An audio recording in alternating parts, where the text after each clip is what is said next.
قوة إلا بالله العلي العظيم أعوذ بالله من الشيطان الرجيم بسم الله الرحمن الرحيم الحمد لله الذي لا يبلغ مدحته القائلون ولا يوصي نعمه العبدون ولا يعدي حقه المجتهدون فدر الخلائق بقدرته ونشر الرياح برحمته وتدى سقون میدان عرض ثم الصلاة والسلام تحیۃ والإکرام ولا جد الحسن والحسین بالقاسم محمد اللهم صل على محمد وآل محمد.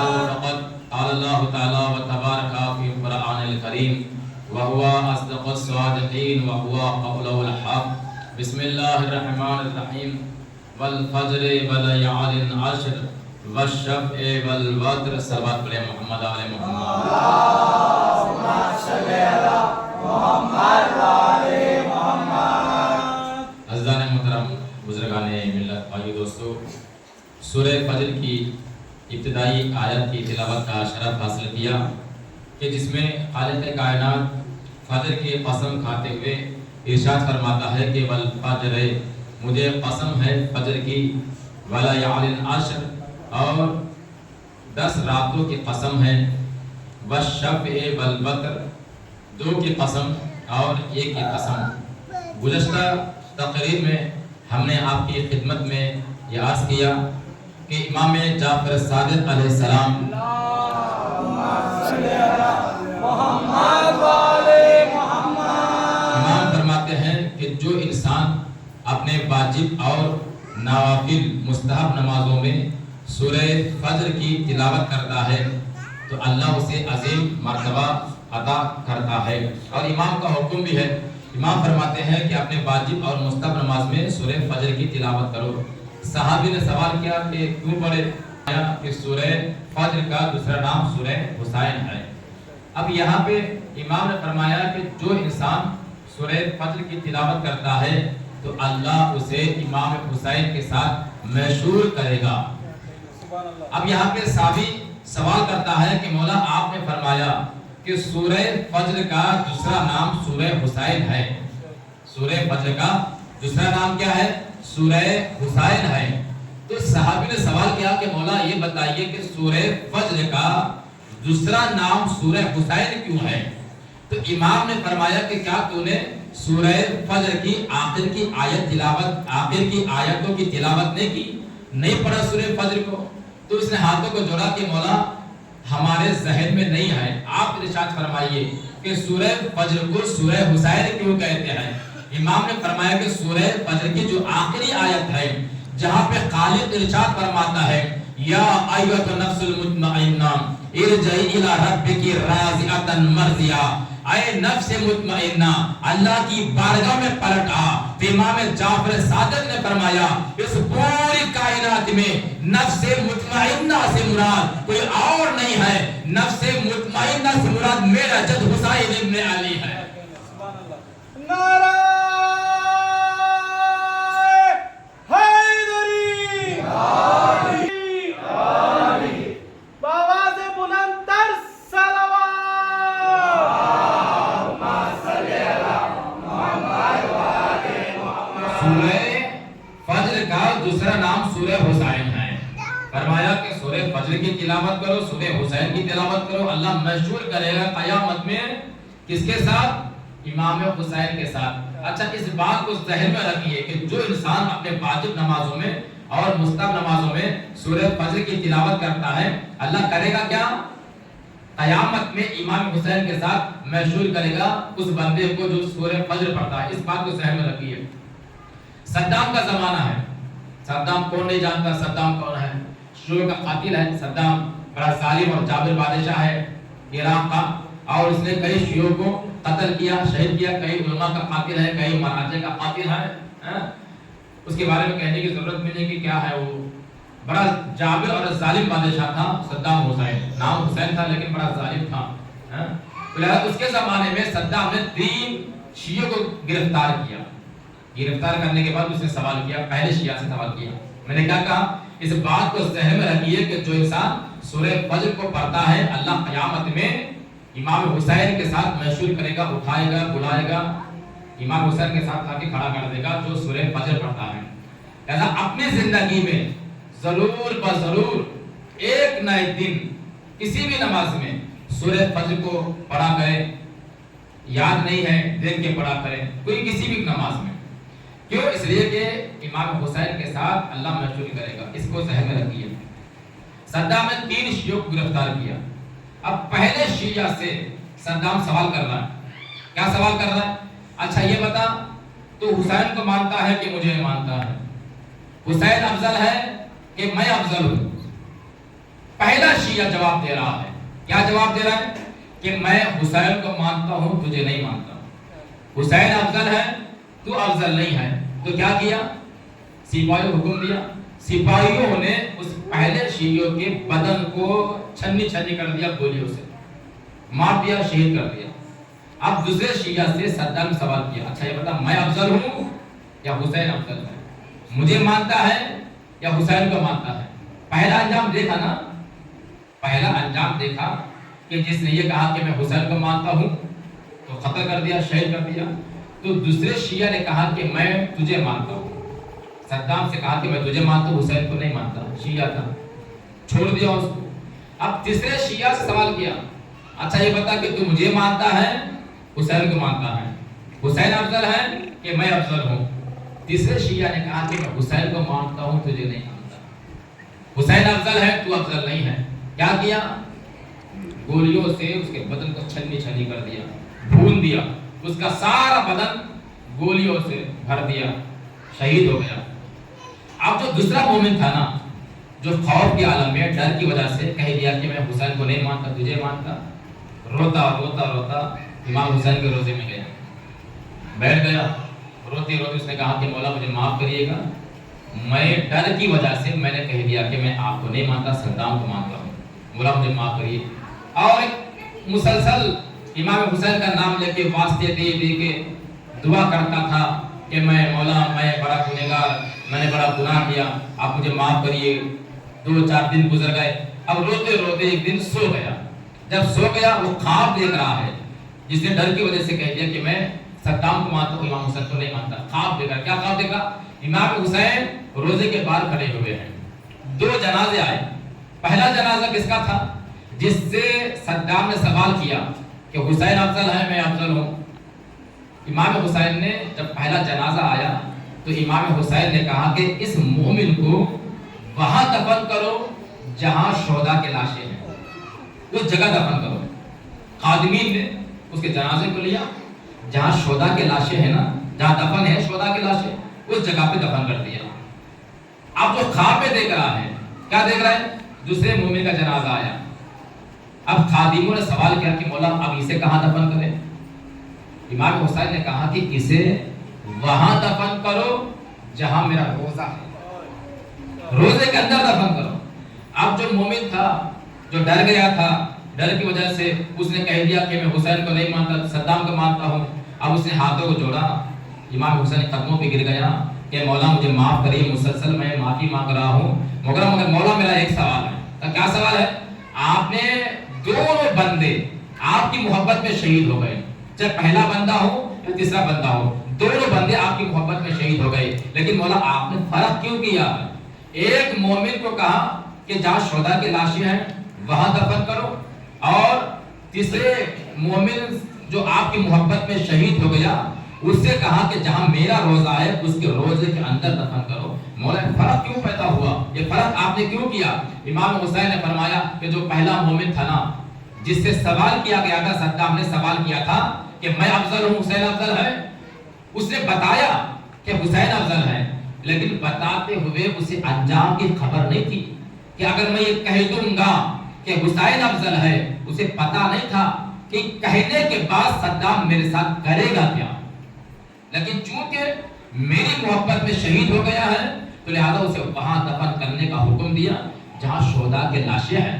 اس کے بعد امام حسین نے فرمایا وہ جو تیسرا مومن تھا نا، جسے صدام نے سوال کیا تھا کہ میں افضل ہوں یا حسین افضل ہے، اس مومن کو پتا تھا کہ میرے کہنے کے بعد مجھے ختم کر دیا جائے گا، مجھے مار دیا جائے گا، مجھے شہید کر دیا جائے گا، جانتے ہوئے بھی اس نے میری محبت میں شہید ہو گیا، لہذا اسے اللہ نے حسین نے حکم دیا اسے حسین کے روزے کے اندر دفن کرے۔ میں نے روایت آپ کے سامنے سنائی ہے، وہ روایت یہ ہے کہ جو انسان سورہ فجر کو پڑھتا ہے اللہ اسے قیامت میں امام حسین کے ساتھ محشور کرے گا۔ یہاں پہ جو حسین کی محبت میں شہید ہو گیا اسے حسین ابن علی نے کہاں دفن کرنے کا حکم دیا؟ اپنے روزے کے اندر دفن کرنے کا حکم دیا۔ آپ کے سمجھ میں نہیں آیا؟ اس کا مطلب یہ ہے کہ جو انسان سورہ فجر کی تلاوت کرتا ہے اللہ اسے وہ درجہ عطا کرے گا جو حسین کی محبت میں مرنے کا درجہ عطا کرتا ہے۔ سبحان اللہ، سبحان اللہ۔ جو سورہ فجر کو پڑھتا ہے اسے وہ درجہ ملے گا جو حسین کی محبت میں مرنے کا ثواب ملتا ہے، جو نام حسین پہ شہید ہونے کا درجہ ملتا ہے۔ یعنی مطلب یہ ہے کہ جو بندہ نام حسین پہ شہید ہوتا ہے اس کا درجہ اور سورہ فجر کو پڑھنے والوں کا درجہ برابر ہے، دونوں کا درجہ ایک ہے۔ اللہ قیامت میں دونوں کو امام حسین کے ساتھ محشور کرے گا۔ کیوں محشور کرے گا؟ اس لیے کہ نام حسین کو اس نے قربانی دی ہے، نام حسین ابن علی پہ اپنے جان کو فدا کیا ہے۔ جب نام حسین پہ قربان ہونے کا صلہ یہ ہے، آپ ذرا سوچئے کہ کربلا کے شہداء کو اللہ نے کیسا کیسا درجہ عطا کیا ہے۔ ناصر حسین ہے کربلا کے شہداء، ناصر رسول اللہ ہے کربلا کے شہداء، ناصر جناب فاطمہ الزہرا ہے کربلا کے شہداء، ناصر رسول اللہ ہے کربلا کے شہداء۔ بڑی تفصیلی گفتگو ہے کہ ناصر کے معنی کیا ہے، یہ کیا ہے۔ گزشتہ شب میں مولانا نے بیان فرمایا کہ ناصر کسے کہتے ہیں، لیکن میں صرف دو جملے آپ کی سمجھ کو تمام کر دوں گا۔ آج 2 محرم گزر چکی ہیں۔ 2 محرم کا مطلب کیا ہے؟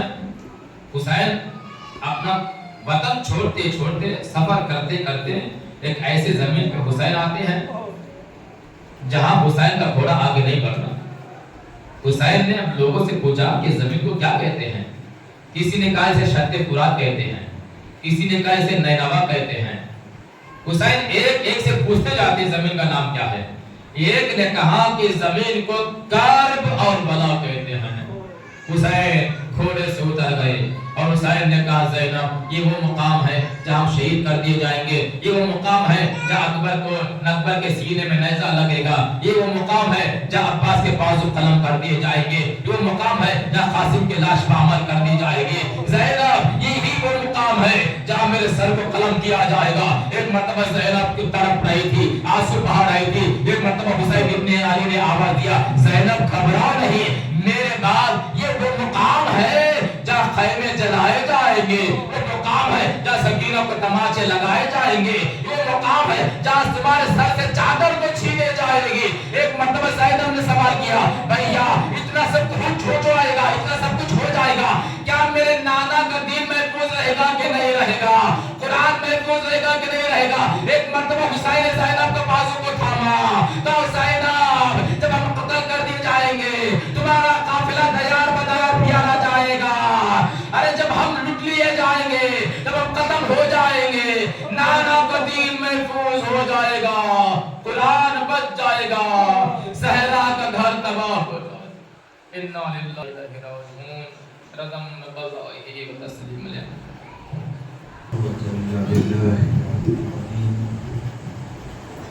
اعوذ باللہ السمیع العلیم من الشیطان الرجیم۔ بسم اللہ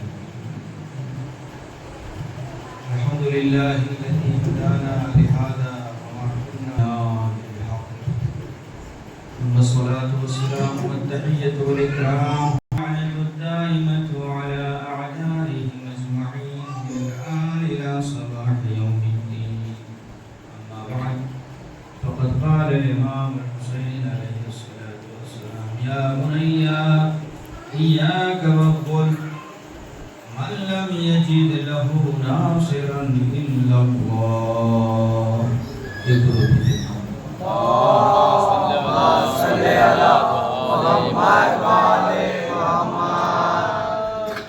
وقت بہت تنگ ہے، مولانا نے کہا بہت مختصر کرے گا، اس لیے میں بغیر ترتیب کے اپنی بات کو مختصر کرنا چاہتا ہوں۔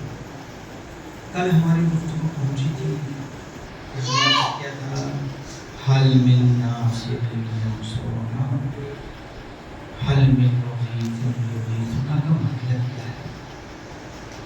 کیا امام حسین علیہ السلام کسی مجبور شخص کا نام ہے؟ وہ لوگوں سے مدد مانگ رہے ہیں؟ کیا امام حسین علیہ السلام کے دست قدرت میں کچھ بھی نہیں ہے؟ مجبور ہے؟ کیوں امام حل من ناصر ینصرنا وحل من مغیث یغیثنا کا نعرہ لگایا؟ عرض کیا تھا کہ امام حسین علیہ السلام لوگوں کی مدد کرنا چاہتے۔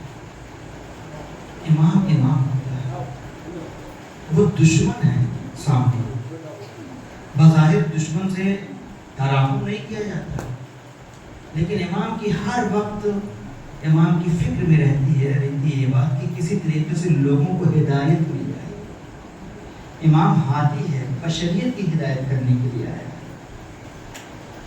وہ یہ نعرہ لگا رہا ہے کہ کوئی آ جائے جو جسے ہدایت مل جائے، جسے جنت مل جائے، اس لیے کہ امام کے مقابل میں جو بھی رہے گا جہنم میں جائے گا۔ امام اپنی طرف بلا رہے ہیں کہ آ جاؤ۔ میں نے کل عرض کیا تھا کہ یہ دیکھیے ہمارا اور خدا کے درمیان فاصلہ بہت زیادہ ہے۔ ہمیشہ جتنی بھی چیزیں ہیں اگر فاصلہ ناپیں گے، مثال کے طور پر بزرگ تشریف فرما ہے تو مجھ سے آپ ناپیں ان کی طرف، وہی سینٹی میٹر آئے گا، یا ادھر سے آپ میری طرف ناپیں وہی آئے گا نا، فرق ہوگا۔ یہ دو فاصلہ ہے، ادھر سے آپ ناپیں اتنا ہی فاصلہ رہے گا، ادھر سے ناپیں اتنا ہی فاصلہ رہے گا، صحیح ہے نا؟ لیکن ہمارا اور پروردگار کے درمیان فاصلہ کیا ہے؟ خدا کا ہم سے فاصلہ، ہمارا خدا سے فاصلہ کیا ہے؟ خدا ہم سے کتنا قریب ہے، ہم خدا سے کتنا دور ہیں؟ نحن اقرب الیہ من حبل الورید، ہم، اللہ کہہ رہا ہے کہ ہم تمہاری شہرت سے بھی زیادہ قریب ہیں۔ اللہ تمہارے کتنا قریب ہے؟ شہرت سے بھی زیادہ قریب ہے اللہ۔ ہم اللہ سے کتنا قریب ہیں؟ بہت مسافت ہے، بہت فاصلہ ہے۔ روایت کی فکر ہے ہزار روایت، ایک روایت چیز دیکھیے کہ 1,00,000 منزل کا فاصلہ ہے ہمارے اور اللہ کے درمیان۔ 1,00,000 منزل کا فاصلہ ہے، کیسے طے کریں؟ دو طریقے سے لوگ طے کرتے ہیں۔ ایک طریقہ یہ ہے کہ انسان ریاضت کرتا ہے، عبادت کرتا ہے، جسے کہتے ہیں سالی۔ کتنی منزل طے کرے گا؟ 80 سال میں، 85 سال میں کتنی منزل طے کرے گا؟ یہ بھی محتاج ہے جاذبہ کا، اللہ کے لطف کا، اللہ کے کرم کا۔ بندہ بندگی کرتا ہے، اللہ ترحم کرتا ہے، لطف کرتا ہے، اس کو اپنے قریب لاتا ہے، اس کو منزل عطا کرتا ہے۔ تو ایک انسان ریاضت کرتا ہے، عبادت کرتا ہے، اللہ سے قریب ہو جاتا ہے۔ کچھ افراد ایسے ہوتے ہیں جس پر پہلے ہی سے اللہ کی عنایت ہوتی ہے، پہلے سے اللہ کی عنایت ہوتی ہے، اور وہ ایک ہی ساعت، ایک ہی لمحے میں 100 سال کی منزل کو طے کر لیتے ہیں۔ دو طرح کے افراد، ایک آہستہ آہستہ منزل طے کرتے ہیں، پھر بھی اللہ کا محتاج ہے، اللہ منزلوں کو ایک ساتھ طے کر لیتے ہیں۔ مثال دے دوں، جیسے حر کا اللہ سے کتنا فاصلہ تھا، ایک ہی لمحہ میں ایک فیصلہ، صحیح فیصلہ زندگی میں انسان کو کہاں سے کہاں پہنچا دیتا ہے۔ ایک صحیح فاصلہ، صحیح وقت پر، صحیح وقت پر، میں نے یہ بہت تاکید کر رہا ہوں، صحیح وقت پر صحیح فیصلہ۔ حر نے صحیح وقت پہ صحیح فیصلہ کیا، حسین سے متصل ہو گیا، اور جب حسین سے متصل ہو گیا تو ابھی تک لعنت اللہ تھا، جیسے حسین سے متصل ہوا علیہ السلام ہو گیا۔ سبحان اللہ، سبحان اللہ۔ کتنا فاصلہ؟ دونوں منزل میں جاذبہ کی ضرورت ہے، لطف الہی کی ضرورت ہے، کرم الہی کی ضرورت ہے، بغیر لطف الہی کے کوئی منزل طے نہیں کر سکتا ہے. تو اب ہمیں اللہ تک پہنچنا ہے. سب سے بڑا لطف الہی کیا ہے؟ سب سے بڑا کرم کیا ہے؟ سب سے بڑی عنایت اللہ کی کیا ہے کہ جس سے ہم بہت جلدی قریب ہو سکتے ہیں؟ سنیے گا، پوری دنیا میں سب سے زیادہ شارٹ کٹ راستہ جو جاتا ہے اللہ کی طرف وہ ہے اہل بیت علیہ السلام. بہت دقت کیجیے گا، شارٹ کٹ راستہ اللہ تک پہنچنے کا اہل بیت علیہ السلام. حسین کی درسگاہ ہے. حسین کی سے جو بھی وابستہ ہو گیا اللہ نے اسے کہاں پہنچا دیا. یہ کوئی لفاظی نہیں ہے، یہ ذاکری نہیں ہے، ایک واقعیت ہے.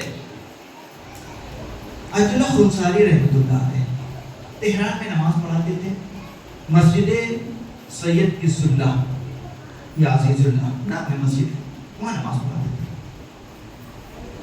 دیکھیے حسین سے جو وابستہ ہو جائے کیسے اسے نجات ملتی ہے، کیسے اسے نجات ملتی ہے. یہ فرش ادا اس کی قدر و قیمت سمجھے گا، یہ پورے محلے کی آپ کو نجات کا سبب بنے گا. یہی فرش ہے. حسین سے کیسے متصل ہونا ہے. وہ ایک شخص آتا ہے امام آقا کے پاس، بہت 80-90 سال کا، بڑا ہی باوقع باوقار، بڑا ہی باعظیم. اس نے کہا آقا بہت پریشان ہوں، میرا ایک بھائی ہے، ہر گناہ کرتا ہے، گنڈا ہے، بدماش ہے، شراب پیتا ہے، زنا کرتا ہے، فنا کرتا ہے، فنا کرتا ہے، ہمارے پورے گھر کی آبرو کو لے لیا. آپ اس کو کچھ نصیحت کر دیں.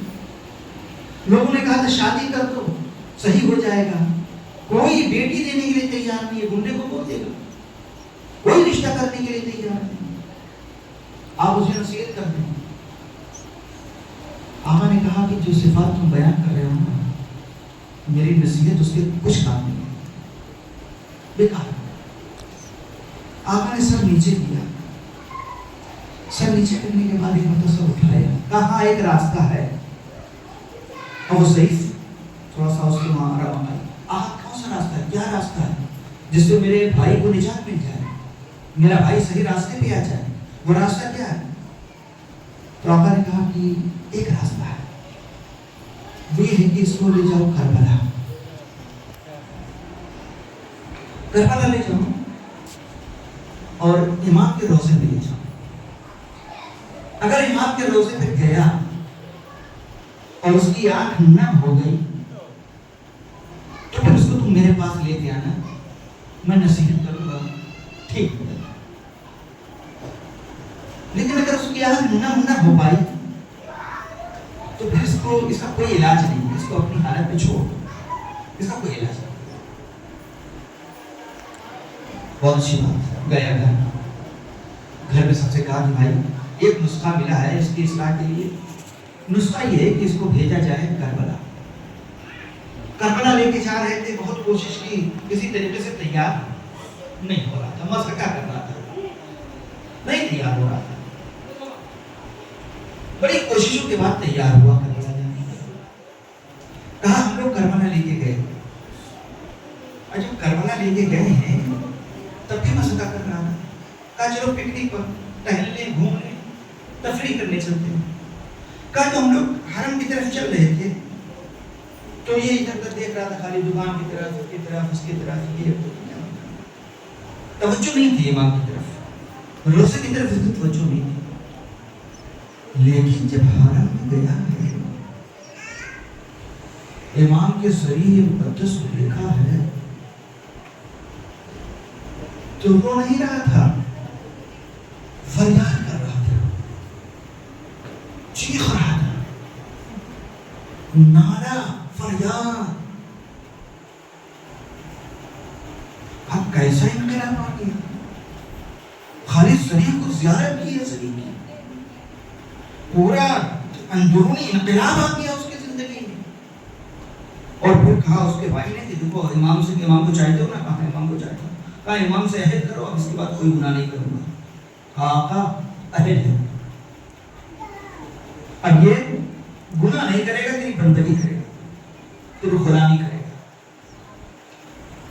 واپس آ گیا. یہ آقا کے پاس گیا تو جیسے دیکھا کیا ہوا بھائی, گئے تھے کربلا لے کے گئے, کہاں آقا لے کے تو گئے, کہاں کیا ہوا, رویا تھا کہ نہیں, آقا رویا نہیں تھا, چیخ رہا تھا, فریاد کر رہا تھا. کہا تب ٹھیک ہے تو اس کو میرے پاس لے کے آؤ, میں نصیحت کروں گا. تو شخص کہتا ہے کہ آقا آپ نصیحت کی ضرورت نہیں. حسین کے ذریعے اقدس نے اسے ایسا بنا دیا ہے کہ جب سے پلٹا ہے ایک گناہ اس نے نہیں کیا ہے, ایک گناہ نہیں کیا ہے. تو یہ حسین کی دستگاہ انقلاب لاتی ہے. یہ آج بچے جو یہاں بیٹھے ہوئے ہیں ایسے نہیں ہیں, ان کی زندگی میں انقلاب آئے گا, جوانوں کی زندگی میں انقلاب آئے گا, بزرگوں کی زندگی میں انقلاب آئے گا. یہ فرش ادا انقلاب برپا کرتی ہے کہ یہ انقلاب آیا حسین کی دستگاہ ہے, اس میں انقلاب ہوتا ہے, اس میں ہدایتیں ملتی ہیں, اس میں نفس پاک ہوتے ہیں, اس میں تزکیہ نفس ہوتا ہے. یہ مجلس فرش ادا درسگاہ ہے, حسین کی درسگاہ ہے. یہ درسگاہ حسین نے کھول رکھا ہے. کس کے لیے؟ امام نے آخری وقت کہا تھا حل من ناصرین حل من مغیث. ہم کیسے امام حسین اسلام کی مدد کر سکتے ہیں؟ کہا اگر میری مدد کرنی ہے تو بندگی کرو اللہ, اگر میری مدد کرنی ہے تو نماز پڑھو, میری مدد کرنا چاہتے ہو تو گناہ سے پرہیز کرو, میری مدد کرنا چاہتے ہو تو حق کا پرچم بلند کرو, میری مدد کرنا چاہتے ہو تو پورے معاشرے میں انصاف سے کام لو. بھائی بھائی سے رابطہ اچھا ہونا چاہیے, والدین سے رابطہ اچھا ہونا چاہیے, بیوی شوہر کے درمیان رابطہ گہرا ہونا چاہیے, محبتیں حاکم ہونی چاہیے. یہ حسین کا درس ہے. اگر چاہتے ہو حسین کی مدد کرنا تو پورے گھر کو جنت بنا سکتے ہو, حسن اخلاق کے ذریعہ, کردار کے ذریعہ, عمل کے ذریعہ. اگر سب آدمی حسن اخلاق سے کام لیتے رہیں تو یہی پورا معاشرہ جنت بن جائے. امام حسین مدد کرنے آئے تھے, مدد مانگنے نہیں آئے تھے. ہم حسین کی مدد کرنا چاہتے ہیں. یہ ایک قطرے آنسو, میں نے اس کے پہلے وہاں یسوع نے کہا تھا کہ زبان انسان کی عقل کی ترجمانی کرتی ہے, بولے گا تو پتہ چل جائے گا عقل کتنی ہے. امام نے علیہ السلام نے پڑھا انسان و مخلوق تحت لسانے, بولے گا تو پتہ چل جائے گا دماغ کتنا ہے اس کے. اور یہ آنکھ ترجمانی کرتی ہے اس کے دل. اگر آنکھ نم ہو گئی تو اس کا وقت کم کیجیے اللہ, اور اگر نم نہیں ہو پا رہی ہے تو اس سے بات کیجیے. آج تو محرم ہے, آج یہ قافلہ سرزمین کربلا وارد ہوا ہے, اور جب سرزمین کربلا پر ہوا ہے تو امام حسین علیہ السلام نے کہا عباس خیمے نصب کر دو, عباس خیمے نصب کر دو. خیمے نصب ہو رہے تھے. جیسے ہی پہلا خیمہ نصب ہوا, جناب زینب نے سکینہ کو اپنی آغوش میں لیا اور خیمے میں جا کے بیٹھ گئے. اپنے زانوں کو جناب سکینہ کو بٹھایا. ایک مرتبہ ایک درد دوڑی, درد دوبار اڑا, وہ درد جناب سکینہ کے سر پہ بیٹھ گیا. جناب زینب نے اس کے سر سے مٹی اٹھائی اور سونگا, کہا عباس جلدی سے ماچھائے کو بلا دو, جتنی جلدی ہو سکے بھیا حسین کو بلا دو. کہ خیریت تو ہے بہن زینب, کہا جتنی جلدی ہو سکے جتنی جلدی ہو سکے حسین کو بلا دو, بھیا کو بلا دو. عباس آئے, ہاتھوں کو جوڑ دیا, آقا شہزادی بلا دے, شہزادی بلا دے. امام آئے, کہا بہن خیریت تو ہے, کہا بھیا جتنی جلدی ہو سکے اس سرزمین کو چھوڑ دو, کیوں خیریت تو ہے. کہا بھیا میں اس سرزمین کی سے تمہارے خون کی خوشبو آئی, جتنی جلدی ہو سکے اس سرزمین کو چھوڑ دو. اب زینب کو آمادہ کرنا ہے آئندہ کے لیے. ایک مرتبہ کہا بہن زینب اب یہی وہ سرزمین ہے جہاں پر خون کی ندیاں بہتی ہیں, یہی وہ سرزمین ہے. جنگ صفین سے ہم بابا اور بھیا نظر آ رہے تھے. اسی جنگ صفین کا واقعہ ہے, اب تیار کرنا ہے زینب کو آئندہ کے لیے. کہا بابا تھک گئے تھے, ان بھیا کے سرہانے امام حسن اسلام کے بازو پر یعنی یہ زانوں پر سر رکھ کے بابا سو گئے. تھوڑا سا سوئے تھے کہ بے قراری سے اٹھے. جب بے قراری سے اٹھے امام تو امام حسن امام حسین گھبرا گئے. بابا خیر سے تو بات کیا ہے؟ کہا بیٹا حسن بیٹا حسین میں نے خواب دیکھا کہ پوری سرزمین خون سے لبریز ہے. اللہ آپ کو کسی وقت میں نارولائز دیتا ہے سوائے نبی حسین. پوری سرزمین کربلا خون سے لبریز ہے اور میرا بیٹا حسین تنہا اس میں ہاتھ پیر مار رہا ہے ڈوب رہا ہے. آواز استغاثہ بلند کر رہا ہے. هل من ناصر ينصر هل من مغيث يغيث. کوئی جو ہماری مدد کو آئے. ہاں زادارو اب زینب کو آمادہ کر رہے ہیں. کہاں بہن زینب؟ یہی وہ جگہ ہے جہاں خون کی ندیاں بہیں گی. یہی وہ جگہ ہے جہاں کلیپا کے کلیجے پہ پرچھی لگائی جائے گی. یہی وہ جگہ ہے جہاں قاسم کا زندہ لاشا پامال کیا جائے گا. یہی وہ جگہ ہے جہاں علی اصغر کے گلے کو چھیدا جائے گا. یہی وہ جگہ ہے جہاں عباس کے دونوں بازو قلب ہو جائیں گے. اور یہی وہ جگہ ہے جہاں تمہارا بھیا خون میں خلتا رہے گا. یہی داڑھی خون سے ہمارے خون سے خزار ہوگی. امام نے سلام کیا ہے. السلام علیکہ ایھا الشیخ الخطیب. اے میرے آقا امام سے بڑا مظلوم کائنات میں کوئی نہیں ہے. امام مسائے پڑھنے سلام ہو اس میرے جد حسین پر جس کے داڑھی خون سے رنگین ہوئی ہے. یہ تک خون سے رنگین ہوئی ہے. جانتے ہیں جس وقت امام حسین کی پیشانی پہ پتھر لگا ہے خون بہ رہا تھا امام نے ابا کا دامن اٹھایا خون کو صاف کرنا چاہ رہے تھے. اتنے میں ایک تیر شنشوبہ چلا اور امام کے جگر پہ آ کے پیوست ہو گیا.